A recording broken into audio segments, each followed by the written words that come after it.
নমস্কার বন্ধুরা, ছন্দা রান্নাঘরে সকলকে স্বাগত। দেখুন আজকে কিছুটা চিংড়ি মাছ কেটে ধুয়ে বেছে নিয়েছি। চিংড়ি মাছটা দিয়ে বানাবো চিংড়ি মাছের তেল ঝাল। আজকে টমেটো কেটে নিয়েছি, পেঁয়াজ কেটে নিয়েছি, আর এখানে কাটা আছে ঝিঙে, আলু আর পেঁপে। এটা দিয়ে একটা চারাপোনা দিয়ে সেদ্ধ ঝোল হবে।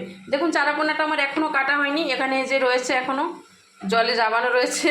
তো এটা দিয়ে কেটে ধুয়ে পরিষ্কার করে নেবো, একটু সময় লাগবে, জলখাবার খেয়ে নিয়ে ওটা বানাবো। আর দেখুন আজকে একটা স্পেশাল রেসিপি যেটা আছে, দেখুন থোড়, যেগুলো আমাদের রান্নাঘরে প্রায় এখন আর হয় না, আসেই না, কিন্তু একদম আয়রনে ভরপুর থোড়টা খুব সুন্দর, খুব ভালো। আমি একটা নিরামিষ রেসিপি আপনাদের সাথে শেয়ার করেছিলাম, তো আজকে বানাবো আমি এই থোড়টা আমিষ। থোড় কেটে নিয়েছি, লবণ হলুদ দিয়ে ভালো করে চটকে যে বাটিতে নিয়ে নিয়েছি, আর নিয়েছি কিছুটা চিংড়ি মাছ, আর নিয়েছি এখানে একটু মুসুর ডাল, আর নিয়েছি আলু।